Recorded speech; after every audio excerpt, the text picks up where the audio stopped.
کہ جو ہم خف پہنتے ہیں، موزے پہنتے ہیں چمڑے کے، جس پر ہم مسح کرتے ہیں، آخر اس پر ہم مسح کب کریں اور اس پر مسح کرنے کا طریقہ کیا ہے، اور اس پر جو مسح کرتے ہیں اس کے بعد اس کی مدت کیا ہے. یہ کتنی چیزیں ہوئی؟ 3. نمبر 1، اس پر مسح کب کریں، اس کے لیے 3 شرطیں. نمبر 1، ہم نے مکمل وضو کیا ہو، اس کے بعد اس موزے کو پہنا ہو. نمبر 2، وہ 3 انگلیوں سے زیادہ، یعنی چھوٹی چھوٹی جو پاؤں کی ہے اس سے زیادہ پھٹا ہوا نہ ہو.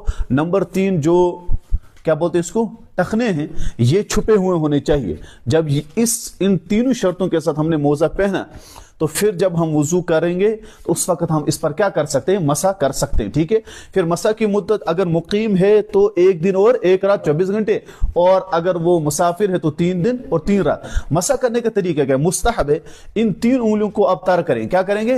ان 3 انگلیوں تر کرنے کے بعد یہ جو ہے نا انگلیوں کے ایسے لیں گے آپ، یہاں سے لے کر وہ اوپر. ٹھیک ہے. ان 3 انگلیوں کو، اچھا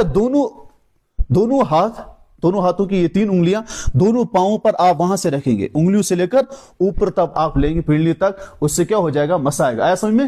دونوں ہاتھ، یہ مستحب ہے، دونوں ہاتھ کی 3 انگلیاں آپ لیں گے اور پاؤں سے کیا کریں گے؟ آپ ایسے مسح کریں گے. یہ کیا مستحب ہے. اگر آپ ایک ہاتھ سے کرنا چاہے ایک ہاتھ سے بھی، لیکن دونوں ہاتھ سے مسح کرنا کیا ہے؟ مستحب ہے. یہ بات بھی سمجھ میں آ گئی؟ پکا؟